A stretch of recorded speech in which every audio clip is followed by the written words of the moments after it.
Welcome to Cabernet and Pray, episode 18. Today, we get to dive into a conversation with a longtime friend of mine named Nate Ross. And this one is cool because Nate and I's journey has overlapped in a variety of ways. We both grew up the son of a pastor, both ended up working for our dads in ministry. We both went on to become lead pastors. And then we both stepped away from the lead pastor role and are now pursuing something else. And so literally I've walked with Nate through so many of these seasons together, and he is just one of my favorite people. And I thought it would be so fun to get to unpack his journey with you today. A little bit about Nate. He was born in the Midwest. He lived in Vegas as a teenager, and he settled down in the booming metropolis of Sellersburg, Indiana, which is 8 miles north of Louisville. He's married to Ruthie. They have 3 kids together. He had been in local church ministry for 17 years. He was a lead pastor in a church of over 6,000 people that was twice named one of the top 100 fastest growing churches in America. And then last year, he stepped out of his lead pastor role to start an organization called Moments to Movements that is all about helping leaders navigate personal and organizational change. Nate is one of those guys. He is immensely likable, which is interesting with the story he's going to tell. And it's just a guy that exudes love. And when you're with him, you're encouraged. You like him. You just like, I want more of this guy. He's got so much to offer. And I hope you enjoy episode 18.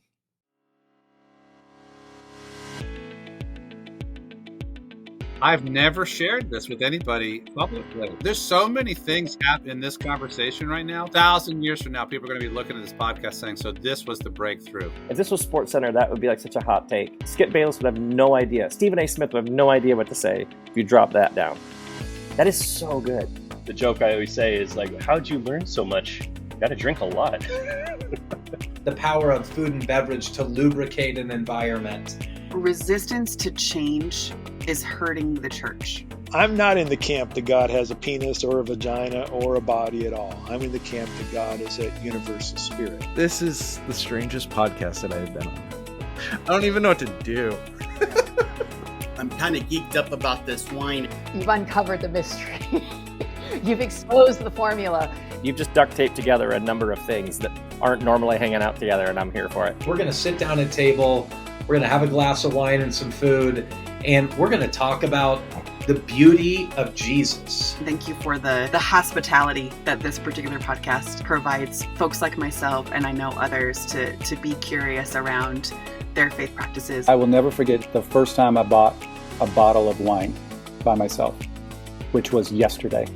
By the way, drinking this Pinot Grigio at 3 o'clock in the afternoon is making me even more direct in my communication than I normally would be. All right. Welcome to the podcast, Nate Ross. Hey.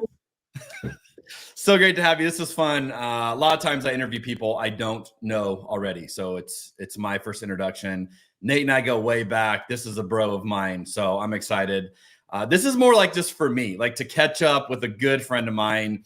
And I'm recording it in case you say anything brilliant. Oh, boy.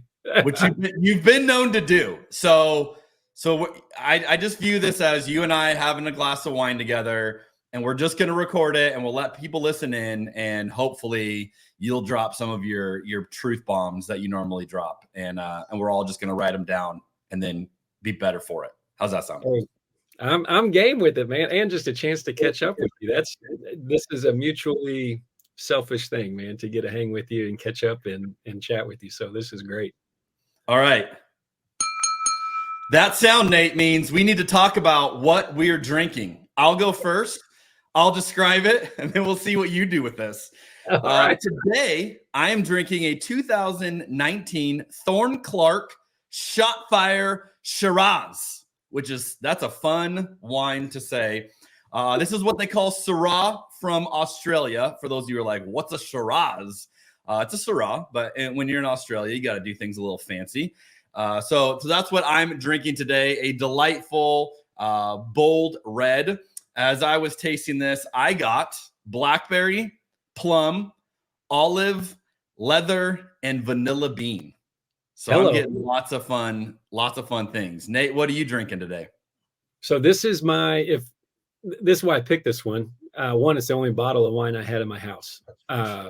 So that's why that does help it, help you select a little bit. But here's why. This is our table wine that primarily if we're gonna have a glass of wine, it's because Ruthie's making Italian or something. But this is our table wine. It's J Lure. Am I saying that right? J and then it's Lore.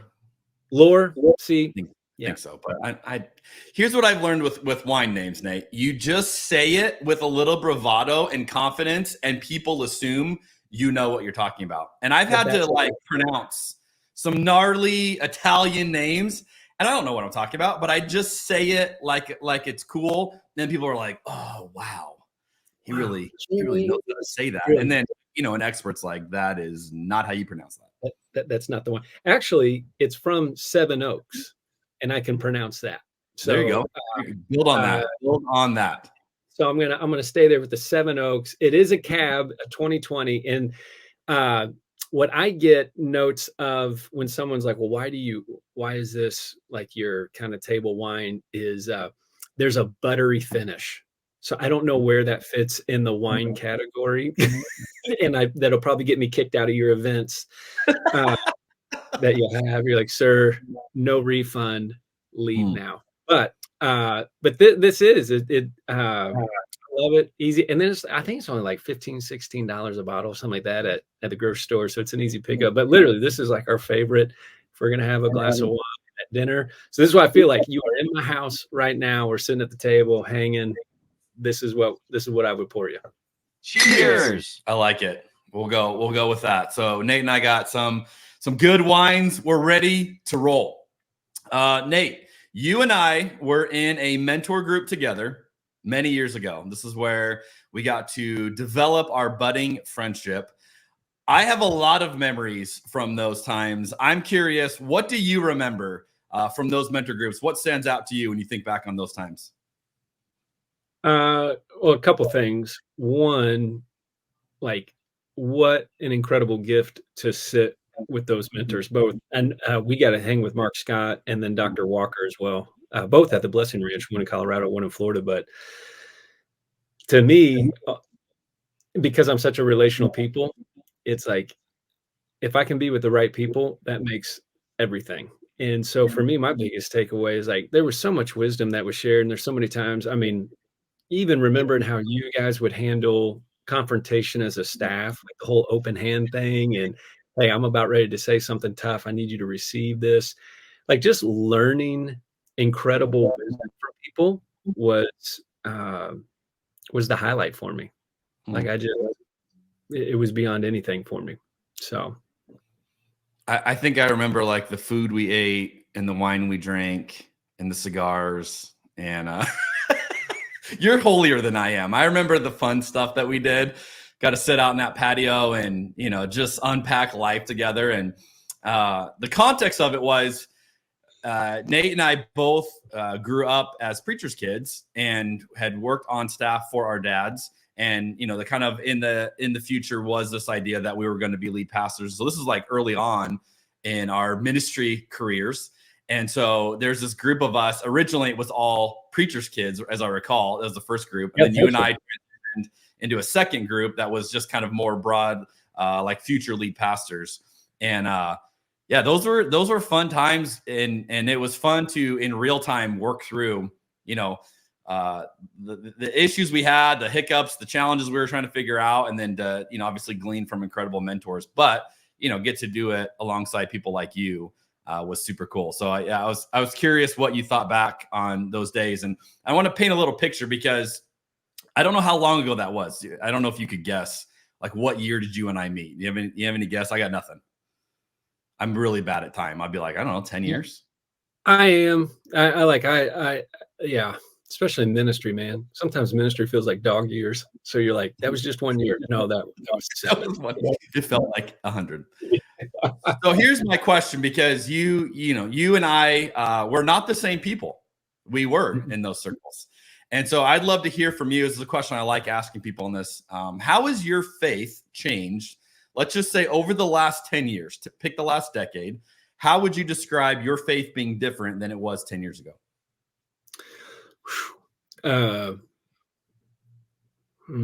Man. Yeah, I will say probably the biggest thing that has changed is my starting point from my faith. I really wasn't aware of it. I'm so grateful for the family I've grown up in. I'm so grateful for the work ethic.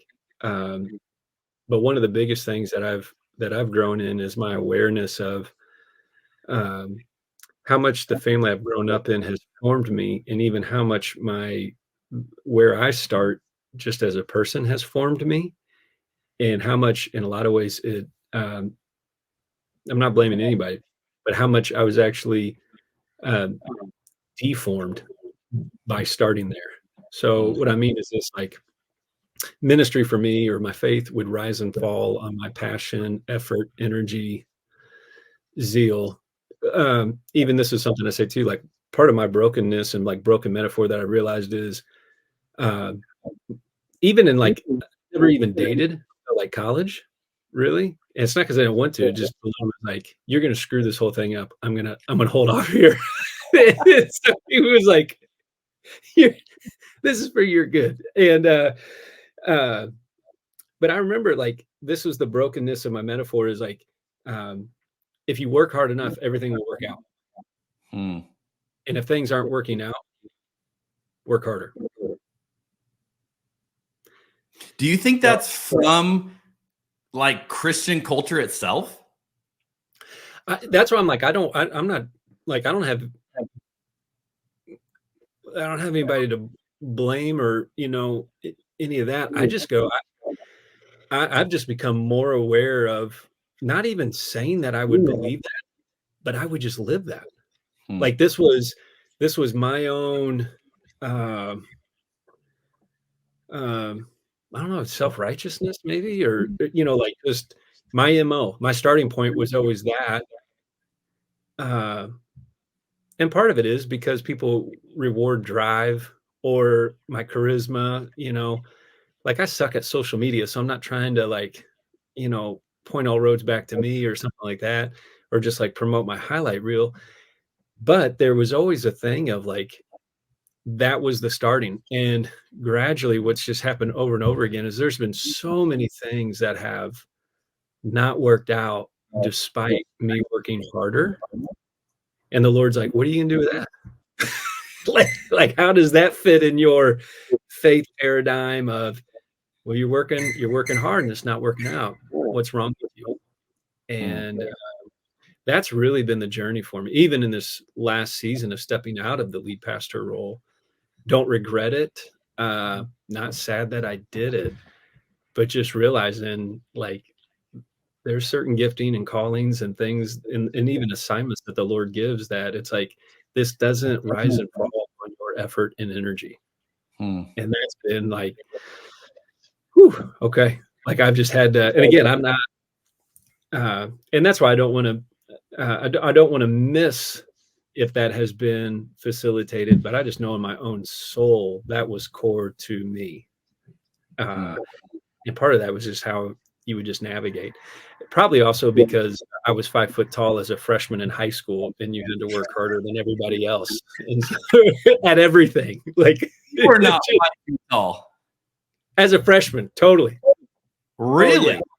Oh yeah. And then people would call the house and I would answer and I'd be like, hello. And they'd be like, Rachel, it's my sister. No, this is Nathan. Like, it just is this whole, like, So you're 5 feet tall and you had a high voice. I had high voice, late bloomer, April birthday. And so my best days of sports were in elementary, I was better than everybody then. And then 6th grade, it was just a disaster. And I don't believe in purgatory, but I'm pretty sure junior high could be it for me. It was it was just a disaster. But I think that, I think that was the biggest formative time. And I look back to stuff like that, even like you just, those situations for me. And I'm sure you've experienced this a little bit. I don't want to speak for you, but there was a bunch of things that, like, energy and effort, especially when it came to faith, it did provide a lot of opportunities. It did create, and I'm a big believer in give your best effort, give your, work hard, man. Don't let, you won't labor in vain, but, work. But beneath it, faith wise, I really believed probably too much of the success was built on my effort rather than the faithfulness of Jesus and trusting that. I mean, you're making me think of like all of the, the conferences we used to go to all the time, and all of these, established, hey, I've arrived, I've made it, here's what I did. And I've looked over my notes from like conferences I would attend over the years, and there's all these action steps of like, I gotta be better at this, and I gotta do better at this. Oh. And there definitely is that undercurrent of like, yeah, just try a little bit harder and you'll be as successful as other people, and God's gonna bless it. Yeah. Yes. And then when it doesn't, I mean, that was the most disorienting season for me, even as a lead pastor through COVID. I mean, dude, I've never been so disliked in my life. And that was part of the thing that I got to the core, to the root of it. I got one just phenomenal leadership coach that I've been journeying with for 2 years, and actually doing some work with him now. But, he made me write out the word dislike on a piece of paper. And we're talking, challenging stuff here, and put it in my pocket and walk around with it for an entire month. Whoa. And he was like, I want you to like, it was almost like a conscious journal of like, when that sense of dislike was there, what's going on in your soul. When this, like, why that sounds so powerful to me, knowing you, is that you're one of the most likable people I've ever met. And you are the guy, and I've always envied this about you. You are the guy that everybody that I know knows you. And you always will be like, oh, so-and-so. And I'd be like, Nate, I don't know who that is. You'd be like, well, my friend so-and-so. I'd be like, Nate, I don't know who that is either. And like, everybody. And if I ever drop your name of like, oh yeah, I was talking to Nate Ross, I mean, almost anybody would be like, oh, I love Nate. So like, that is just like, that's, the irony of you saying you're not good on social media. It's because you're so good in real life. You don't need social media. Social media is for the introverts who we lock up in social settings, but I can post, right? You are the guy like, why would I need it?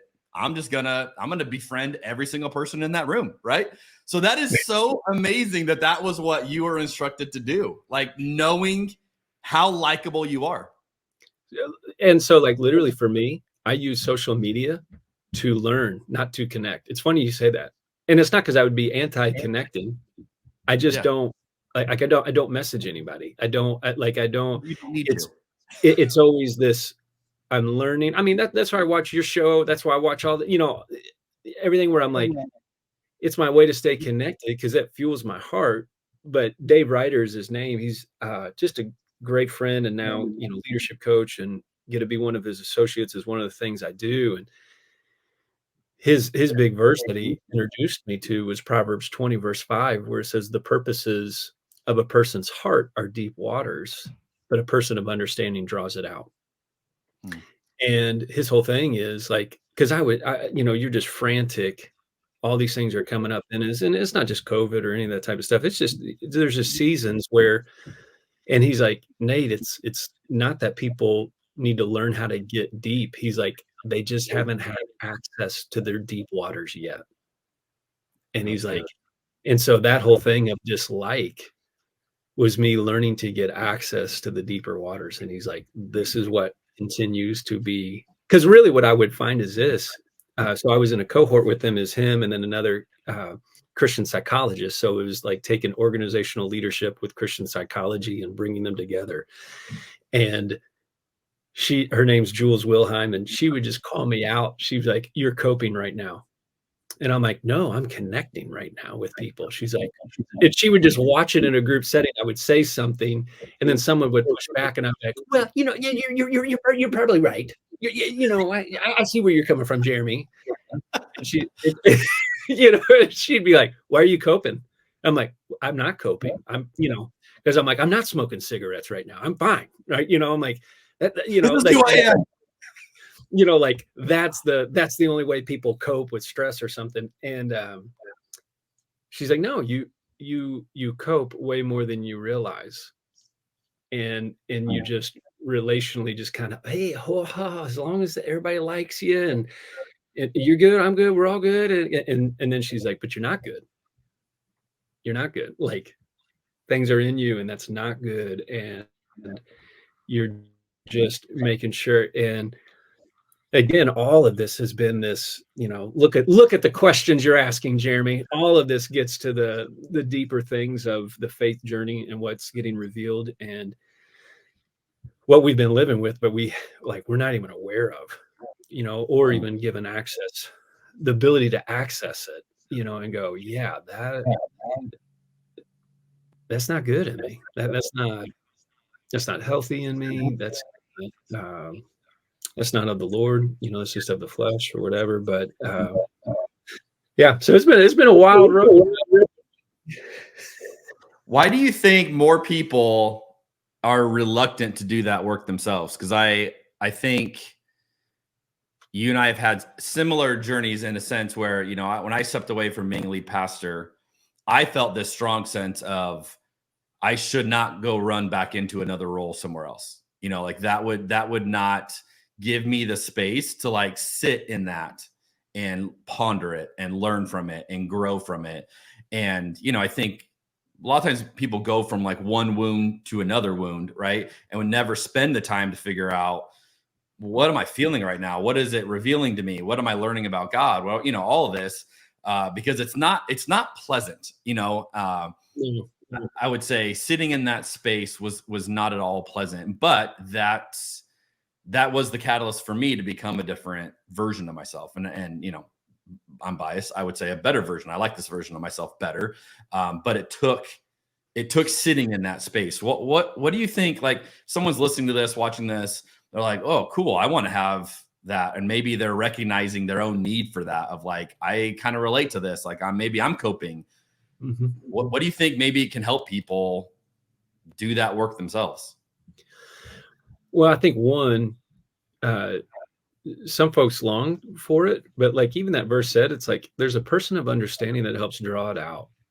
And I think part of it is some folks are I'm open for it. They just don't have somebody, a guide yet, or a pastor in their life, or someone of wisdom who can help draw that out. And so proximity to that. And so the desire's there, they just don't have, they're like, "Dude, I listen to so many podcasts." I'm like, that's a one-way street. Right now, they're just listening to us. We're not facilitating a conversation and sitting and listening. And so proximity to healthy people is one. Another one is I think we're afraid of what we'll find.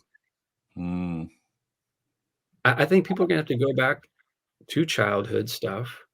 Literally. I mean, this is full transparency. You ready? I didn't plan this, but we're just going to go there.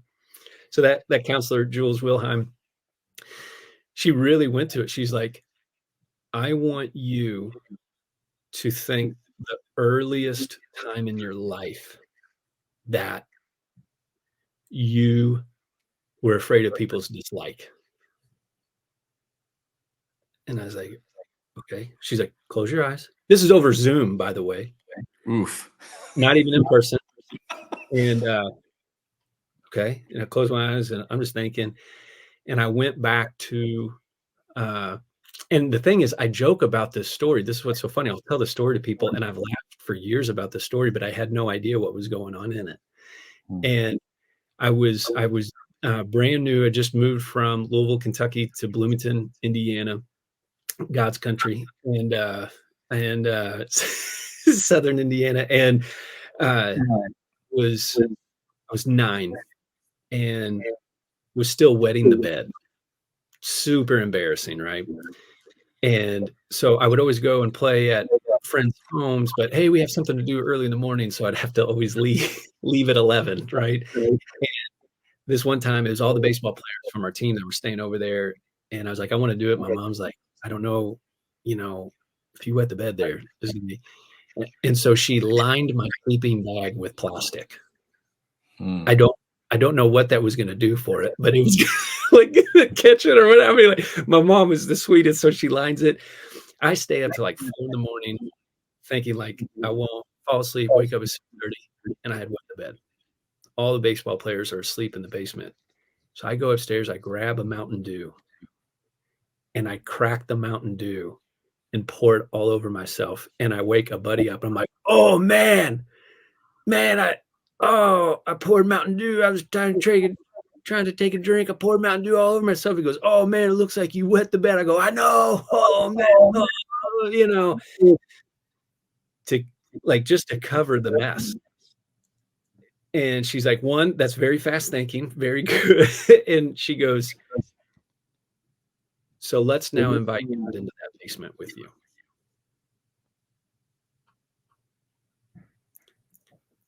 What does he have to say to 9-year-old Nate, who's afraid of the entire baseball team rejecting him? In a new town, very few friends. You're just trying to be like, you're just trying to, dude, I just start weeping, man. She's like, ask him what he wants to say to you right now. Oh my Lord, what do you want to say to me right now? And like, I'm just weeping, man. And I hear him. He's like, I'm not embarrassed of you. I'm not abandoning you. And I'm ready to move you forward. Whoa. Like, I mean, even just now, like,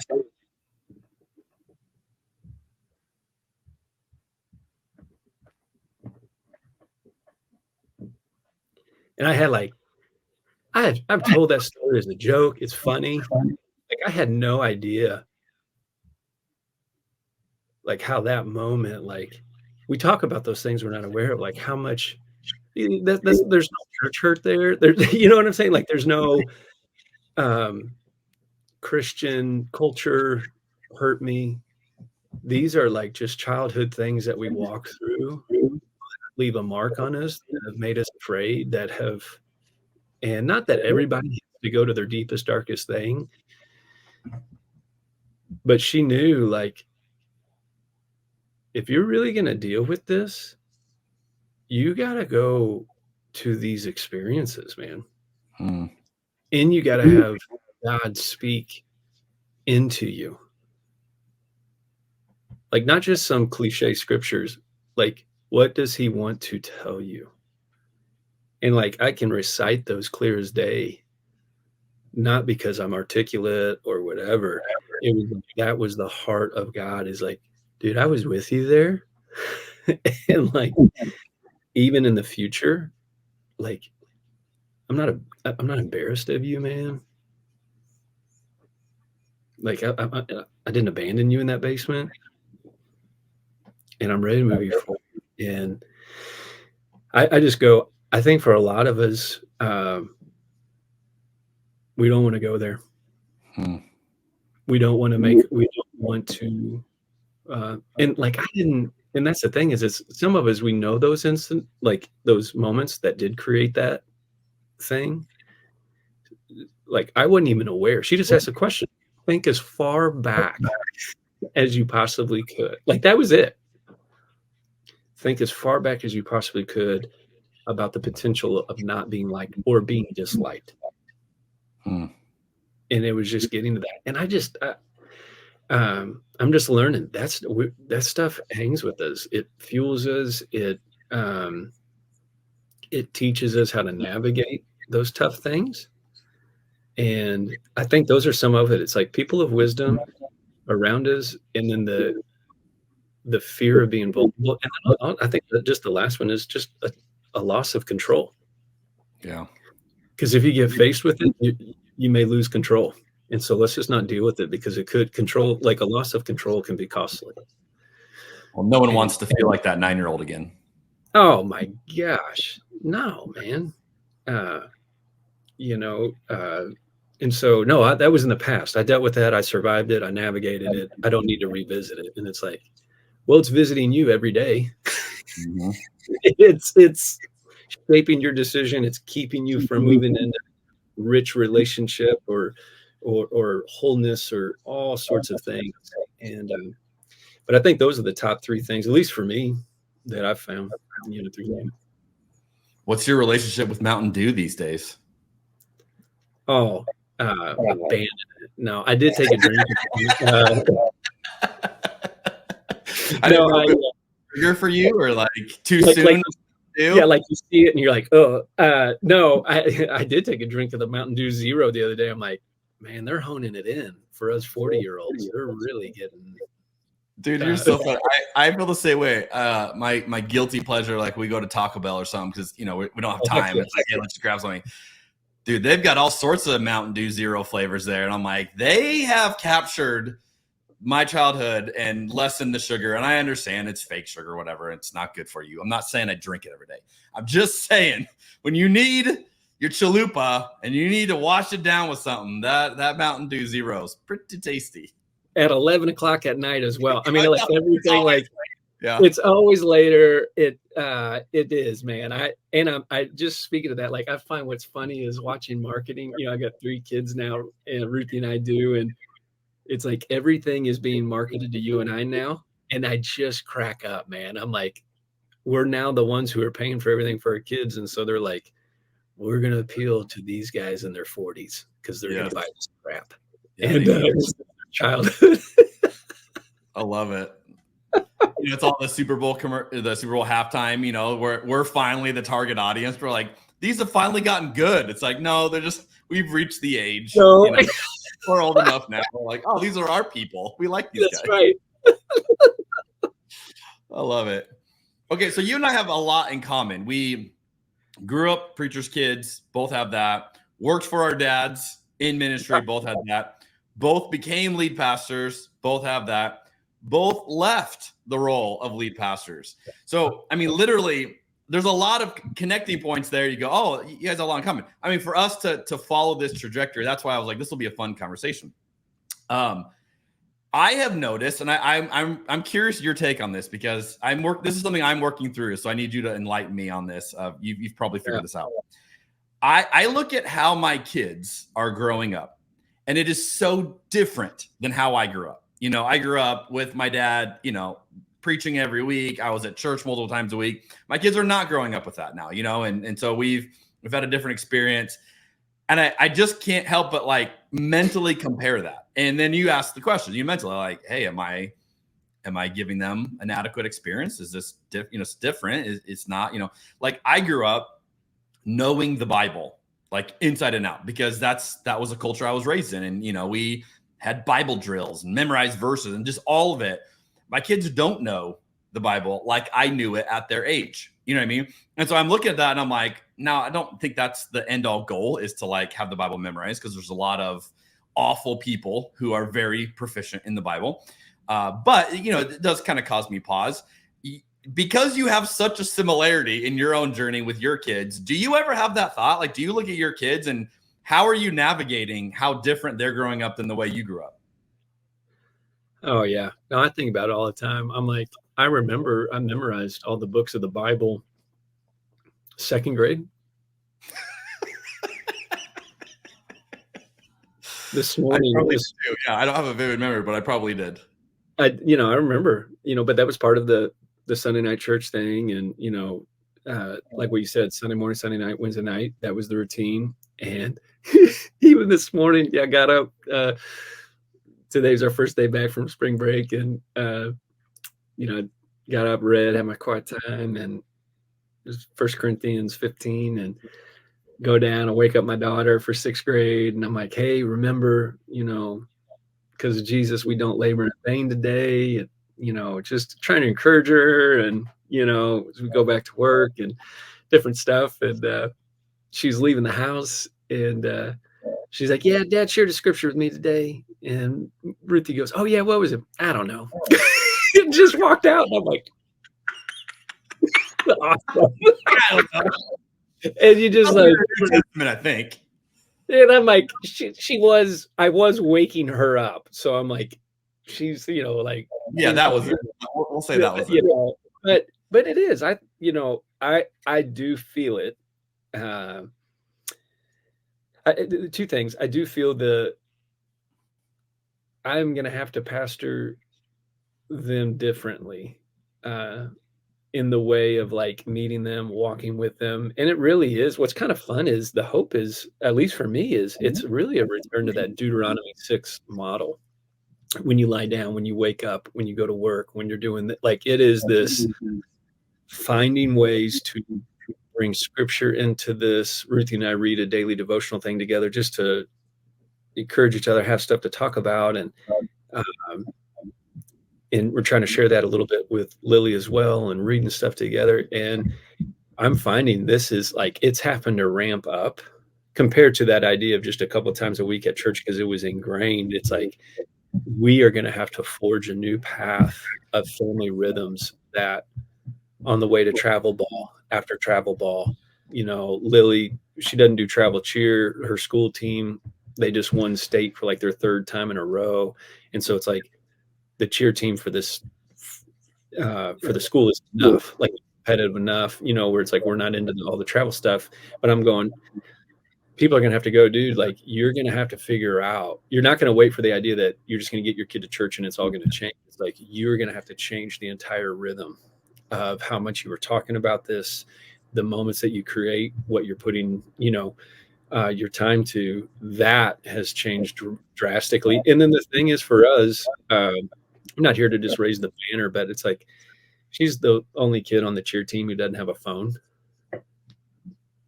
There is anxiety that's coming from not having a phone now that you got to like think about. And so our happy medium is we got her an Apple Watch, so we can lock it down. It gives the look that she does have a phone, but she doesn't. And at the same time, she can still text with the right friends, all the other stuff. And so but there's a whole thing of like, we're going to have to create this discipleship thing. And then we are going to have to be real intentional with the digital engagement. And you're watching this everywhere. I mean, even non-Christian folks are like, yeah, we got a problem. Like, we got a massive problem. So I think that's where, for me, I'm just stepping into it. I don't, and then, this all, because you got 5 kids, right? Mm-hmm. It's, they're not the same. None of them. Like how you're going to just, how you're going to walk and talk with, and what they, my older 2 are like super loving, and Zeke is a loving kid. But like, hey buddy, come give me a hug. And he'll like just lean into me. Like, he's like, you can see me, but I don't know about this whole hugging thing. And I'm like, buddy, and I'm like, just new styles. But I'm learning, like, this is going to have to be talked about way more than what I'm accustomed to, because you were getting that message 3 times a week growing up, and now it's like, we're going to have to cultivate the message all the time. So, even to parents who are watching this, listening to this, who are not in ministry roles, this is one of the top questions I get asked. Like, when we do a communion event, we open up the Q&A, almost every time there's a parenting question of, what the heck? How do we raise our kids? Where for a lot of people too, the evangelical church as it is no longer an option, for a lot of reasons. And so they're going, hey, we don't feel like that's going to do it. And then they're trying to figure out, like, how do we do that? And it's very tricky. One thing I'll just say, and this is going to sound like a sponsor is speaking in here. I don't get paid for this. I should. And if they're listening, I would. I'm not above it. But have you heard of the Gab phone? GABB? No. I'm going to drop this for you, Nate, and for anyone listening. I'm writing it down. And Gab, if you're listening as well, call me. But Gab phones I think they're actually a Mormon company. But they are basically, they look like smartphones, but they're not. So they can do all the basic phone features, but they lock them down as far as what they're able to do. And then very heavy on the way the parent, restrictions can work. And so what we decided, so our older 3 each have a Gab phone. they are 12, 13, and 15. Because that way, if they're out at an event or whatever, they want to call, they want to text, they can do all that. They have the phone, right? But it does no social media. It does none of the, the crazy stuff, limits, like even like video chats, doesn't do that. And so for us, that's been a very good, happy medium. Now, again, if we said to any of them, hey, would you want an iPhone? All of them would be like, yeah, dump this stupid Gap phone, right? But we've kind of found a good, happy medium where this allows you to still connect, but we're keeping you from that. And my goal is just like, I'm going to keep you with a Gap phone as long as I physically can.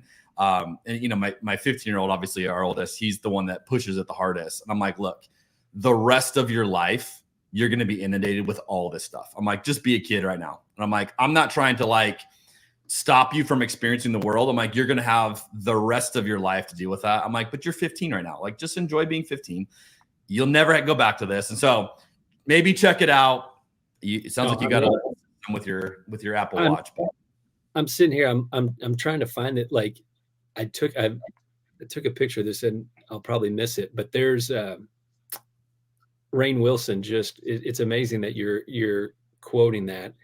And I must have lost it, but Rainn Wilson just promoted a book I was just following on social media. I think it's The Anxious Child or The Anxious Generation. And everything that you just brought up, it's like, this is it. Like, these are the things Christian, non-Christian kids, and everybody's trying to figure this out. I hadn't heard about that, but I believe it. And it was because what you were saying about your kid being 15, they were talking about like no iPhone before 16. That's what I was looking at, like was one of their things. And then they were talking about like no social media till like college, because they're like, you are not ready for it. Yeah. Mentally, emotionally, this isn't about we're trying to keep all the fun from you. It's like devastating implications. So, well, going to school, our kids go to public school. That's hard enough. All the drama, the dynamics of all that. And it's like, look, just be present, be that. And we'll add stuff on as you get older and it gets more complicated. I do want to spend a moment though, talking a little bit about your transition out of ministry. It's been an interesting theme of a number of guests of this show. A number of guests have been full-time lead pastors and are no longer in that role. And so I just have found that these conversations are often very intriguing for a variety of reasons. You had a phrase, I can't remember where I saw this, but I saw that you wrote this somewhere. And again, I wrote it down. You said, I grew up in a ministry home, but ministry is not my home. Yeah. And I was like, whoa, that's good. It's catchy. It's good. You can tell a preacher came up with that. I grew up in a ministry home, but ministry is not my home. Also hits me because it's my story as well. Talk a little bit about why did you step away from that role? Why did you not go back into that role somewhere else? Yeah. Even just explaining that was, I was down at the Blessing Ranch. When I'd stepped out, the elders were kind and gave me a provision. They go, hey man, figure this next season out. Let us create some funds for you to be able to do that. And that was one of the things they wanted to encourage Ruthie and I go do, just to dream and go plan. Because it would be easy if it was one thing where I'm like, like if Zondervan or whoever came to you and was like, Jeremy, here's a 5-book deal and we want you to do this, this, and this. And you're like, I need to step out of my lead pastor role. Not even that would be so easy, but the transition would be a little bit easier, right? But when the Lord calls you out of some things and it's to the unknown, it's like, uh-oh. And I got down there and Charity at the Blessing Ranch asked, she's like, how do you think this will impact your family, this change? And it just got me thinking. And I was sitting at a coffee shop one morning doing the prep work before going into a session. Literally last Friday, it was the 1-year anniversary. And I feel like the Lord gave me that phrase. I was sitting in the coffee shop and I was just thinking about the family, and I'm thinking about, because there's a sense of failure that's associated with this. Mm-hmm. Like for a lot of my dad's been in ministry for 47 years. All 41 years of my life has always been in the church. I went to Bible college for this. Everything I've done is for this. And now I'm not going to do this. So, and then back to, if you work hard enough. So you're lazy, Ross, or whatever it is. What's wrong with you? What's wrong with you? Why couldn't you give a better effort? Why couldn't you preach a better sermon? Whatever. And you just sit there. And I remember just going like, that whole line is like, I've grown up in a ministry home. I just kept writing in the journal. I'm like, and I felt like the Lord was like, but ministry is not your home. I am your home. Ministry, like, there's a calling to it. There's a vocation to that. There's a stewarding of the gifts that you have. But that is not your home. And I'm not mad at the church. I'm not anti-mega church. I'm not anti-lead pastor. I don't regret being a lead pastor. Church is in a great spot. It's like that's where everyone's kind of like, what are you doing, man? Like, you're just coming into this, but what, I don't normally get to spend this much time with folks as much as I want to, but it was a 3-year wrestle for me before I stepped out. Because even when I left the church I was at in Illinois for youth ministry, there was nothing wrong. I just realized I'm more generalist than specialist. And so I stepped out. Didn't have a job. Then my buddy actually emailed me the job description at my home church, and it was for an associate of involvement. It wasn't even the involvement minister. It was just the associate. But they were like, you're not in charge, and you don't, like, there's no preaching with this. And I'm like, I don't care. It's with people all the time, helping them take their next step, creating opportunity. I'm like, yes. So like, that was why I even came home. Everybody's like, well, no, you came here to take over for your dad. I'm like, I came here to be the involvement associate. Like, there was no plan. And then it, kind of roles just kept moving into it. The biggest thing for me though was, and you talk about you and I being different. That's part of the gifting, is it's like, you don't need to be somebody else. You need to live in the gifting that God has created you in. I love John Thompson in his book Convergence. He's a pastor up in Canada. I've gotten to know the last year, and really amazing thinker. He said Jesus lived by this kind of, like, these 3 frameworks. I thought it was great. His spiritual gifts, spiritual disciplines, and then obeying the promptings of the Holy Spirit was how he worked. His whole book on the convergence, we want a movement of the Spirit, but he's like, we got to understand how the Spirit works within that. And the hardest part for me for those 3 years, I was the lead pastor for 5, but the majority of my time was spent writing sermons, which I'm not against sermon writing, but that was probably maybe my 3rd best gifting, but demanded my most time. Mm-hmm. And how I'm wired, if I had time, I'd show you my culture index score. Basically, it just revealed, like, I was on my way to burnout. Like, I was burning twice as much fuel as I had in my tank.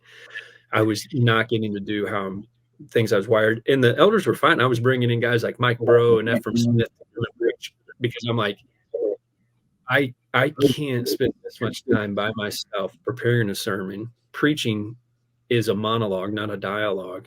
And then when you have to recover, you recover by yourself. Mm-hmm. And some people are like, I know, that sounds amazing.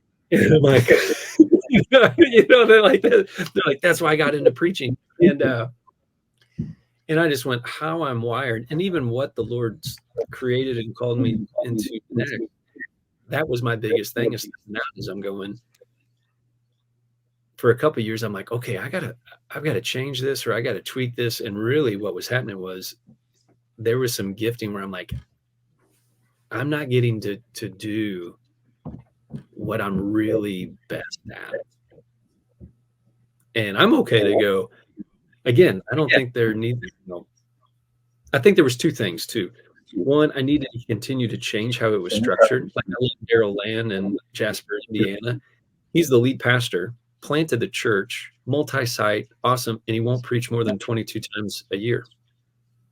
And even when they were 300, he hired a teaching pastor, because he's like, if you love the environment we're creating and how relational we are, don't make me preach every week. Don't make me preach all the time. He's like, and he coaches the freshman basketball team at Jasper High School, right? And it's like, Here's how I'm wired. And the church is flourishing. And he's like, and I got a teaching pastor who's better than me. He's like, I don't care. And it's just this. And so you had that, but then ultimately I was going to need to continue to tweak that overall. But really my biggest thing is I love, and I told Ryder this, my leadership coach, he's like, just say it, dude. Don't worry about what the next season is or what the business is, or, I wouldn't start, Cabernet and pray. I'd start bourbon and Bible is, yes, we need this sister podcast. Let's do it. Like I'm in the land of bourbon. Bourbon and Bible. That is fantastic. But, but he goes, just say it. And it felt like failure when I said it, but this was the epitome of it, of why I stepped out.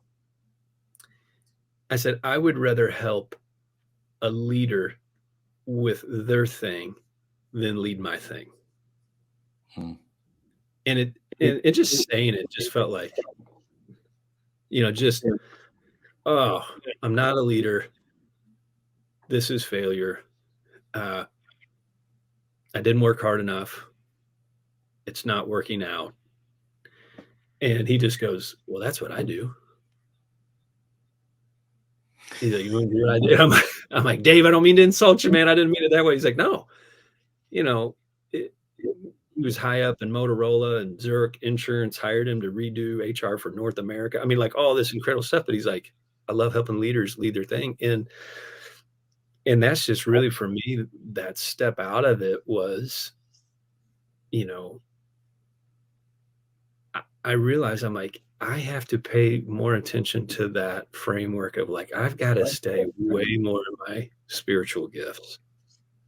And I still speak, right? I like preached for a buddy in Illinois last month, preaching for a friend in Chicago next month, a couple other times this summer. It's like, I do it and I do enjoy it. And I preach in their series, like you come alongside it, right? It's like, you bless them, you have a gift, you use it.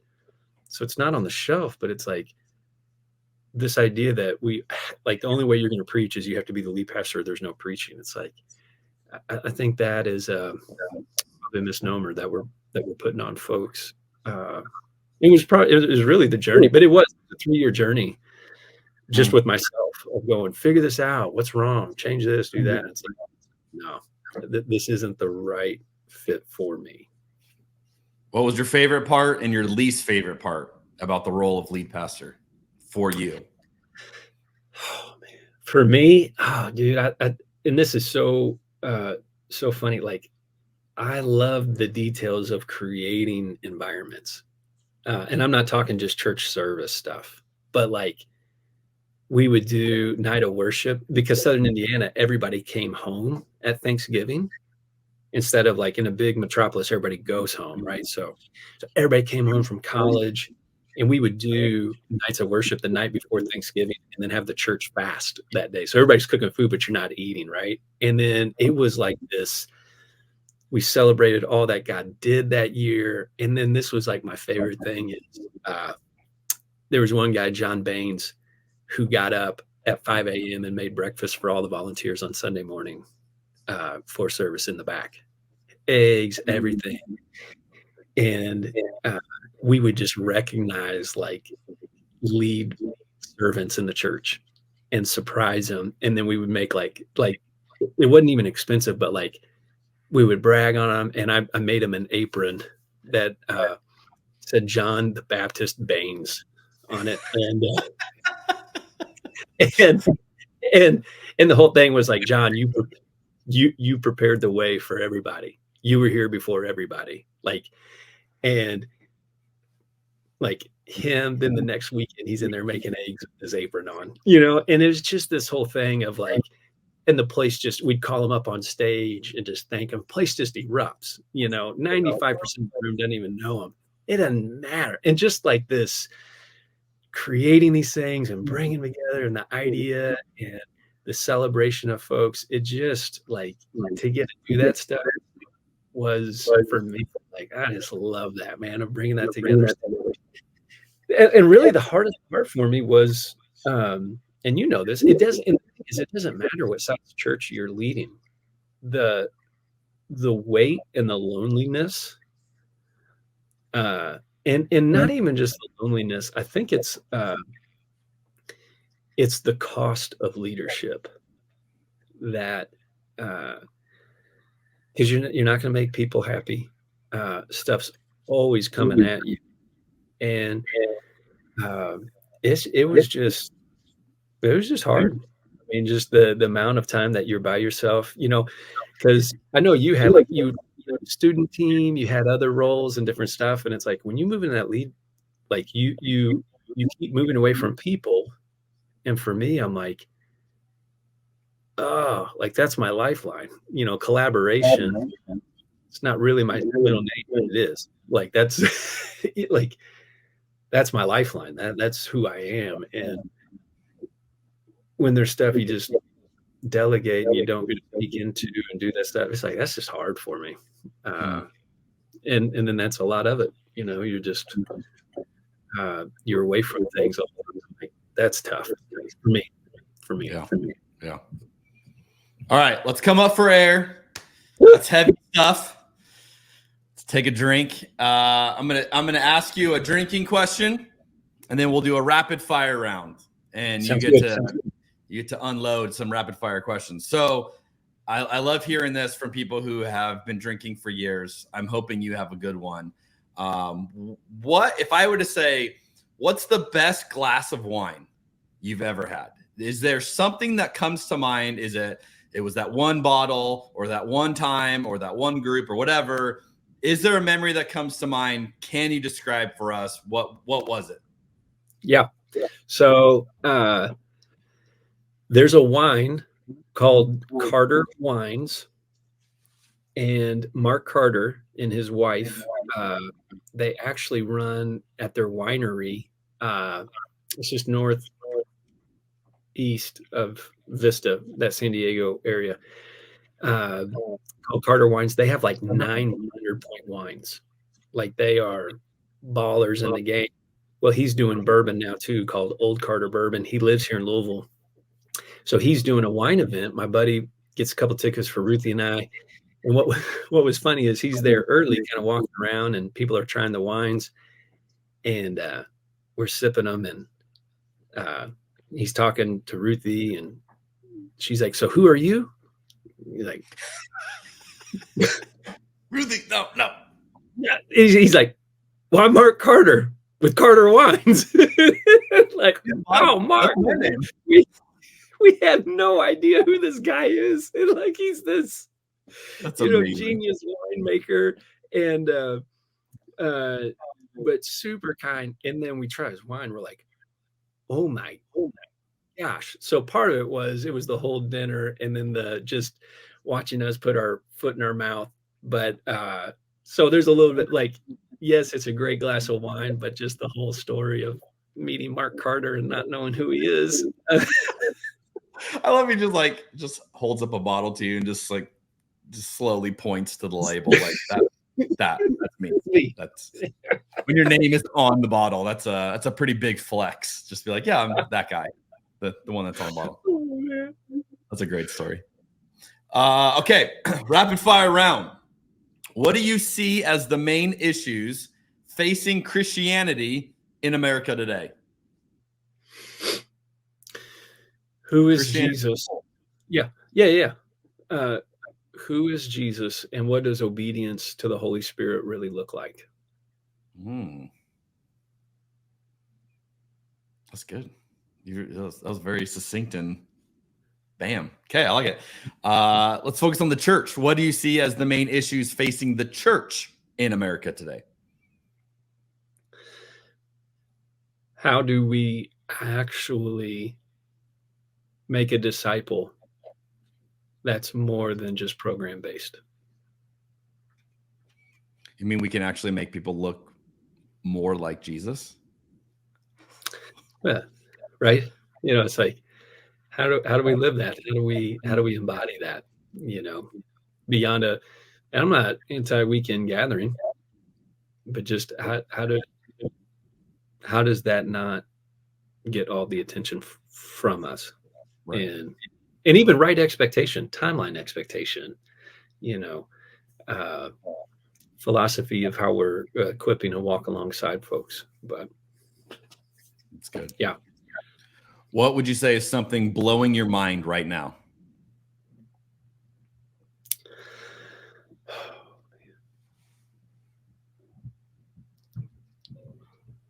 God is at work even when I'm trying to figure out the work he has for me. Like, I think you said it before we came on there, where you're like, I'm finding some stuff. We're still dialing it in a little bit. I'm like, I have a website. I'm doing some stuff. I have a website. I'm doing things. Look at me. I got a website. I got a business card. No, but it's like, you're seeing it, you're feeling it. It's not as, there's stuff that's happening, but you're like, and like just blowing my mind. I'm like, you really do have this figured out, Lord. You're just letting me figure this out and process. And like what you said, sometimes like sitting in that window of don't just jump back into it. Because sometimes it can be like bad relationships. Okay, I was a lead pastor. Now let's go be another lead pastor. And it's like, whoa, hang on. Get a rebound job. Got a rebound church. You're my rebound church.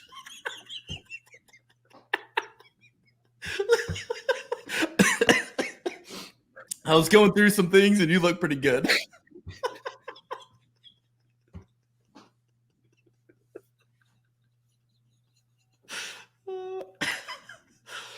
I mean, dangerous. I think we need to make communion shirts that talk about, is this church your rebound church? Oh, man. First time, long time member, rebound church. Please check the box. I'll be honest. I had a couple of rebound churches. I didn't go on staff there, but after things went south for us, it was like, all right, let's try to find this again. And, had a couple, it's like a bad breakup, you're a little on edge. And what's interesting is you talk about, and I certainly relate with your sense of like, I got a website, but I don't really know, what I'm doing necessarily. I think one of the hard parts in my journey, and I suspect you would relate, when I was in the lead pastor role, things made sense. Like my life made sense. My job was meaningful. When you would someone ask what you do and you explain it, they're like, wow, that's noble. That is cool. And it felt cool. There was a satisfaction to the job. When I left that, it's like, I don't regret it either. And I don't want to go back either. But I do miss that feeling, and I wonder, is that feeling more of a drug than anything else, of like that numbs you, like, oh, look how great this is. And so there's many nights I lay in bed, I'm like, what am I doing? Like, what is this? What is, these days trying to explain to someone what I do, it's confusing. And half the time I'm like, depending on what context I'm in, I don't even know how to explain. And, a lot of times they look at me like, what is it you do? And you're all into weird stuff. And, it's like, yeah, I don't know how to explain it. So it's just interesting that that's your thing, you're learning it. And I suspect you and I, till we die, may not have that like we once had it. I think you're right. I mean, I'm literally just a year into it. And I'm a couple ahead of you. And, you can speak to this. Like, I would tell people if they would come on staff, I'd be like, hey, there's a 2-year culture curve here. And it's not because our culture was it's better than your culture. I go, I think if you go on staff at a church, or even if you go to work anywhere, it's like, I don't care what size it is. It's like, I think there's just a 2-year learning. Like, okay, we navigated this year. Now what did we not do? What did we, even how did things end when you left, all that type of thing. So you'll be able to give me wisdom on that, but it is. And there's like a bunch of things I'm excited about. I mean, I checked, what is it, April 8th or whatever it is, you got your next, tasting night. It's like, dude, those are so rad, man. Like, you get all these things. It's, you're not doing nothing, you're just going, but to your point, it's like, but it's not as succinct. Mm-hmm. It's just not as rigid. It's not as, consistent with any of that stuff. And it is challenging to your identity and what you've done. Yeah. What's a problem you're trying to solve? Really, for me, this is the sentiment of moments to movements that actually came to me as the associate, but it's 10 years ago. But the idea of the organization is to help leaders navigate personal and organizational change. And really from the frameworks of navigating our deep waters, both personally, but then how do we create an organization that navigates the deep waters and profit and all this stuff? It's like, we got to pay attention to that stuff, but there's so much more to it. And so that's the big problem that I'm loving it, man. Like working with churches that have momentum. I'm working with churches that don't, coaching a guy that's an orthodontist that, it's like great friend, ministry hearted. And he's just like, I want my life to be an impact. And it's like, man, let's just dream about that. And so, but again, all those frameworks are going to apply. Everything's just in a customized setting. And that's as succinct as I can get it, is just helping people navigate personal and organizational change. That's good. What's something you're excited about right now? Right now, this is so rad. So two things. So Dave Ryder, my leadership coach, we've come together to do some things. So we're doing, we just started, but there's 6, maybe 7 business guys here in Louisville that we're meeting with once a month to do this very thing. So it's a cohort, and we just started. It's my first time to do it in the Louisville area. And like, I don't know, man, like I know all the guys, they don't know each other. So it's kind of like your wedding day when you get all your friends together and you know them, but they don't know each other. And you're just watching them like sharpen each other and grow. And just the fun of that. And then we're going to do another cohort that we're really excited about. Some churches across the country where it'll be the lead pastor, the chairman of the elders, and the executive pastor together in a cohort. And going, teaching the frameworks, watching through this, and then they'll get to help shape each other, the churches will, and then we'll help them create their own organizational playbook based on this. So that way it's like, all right, we want to see deep waters come within the church. That takes a whole lot more time, intentionality, customization, and it's like, here we go. So it's one of those things that you're pumped about, and you're like, someone's like, well, give me a packet on that. Give me a moment. I got a website. Man. Love it. Oh, that's great. All right. Last question. Is there anything you'd like to add that I have not asked you about? Oh, man.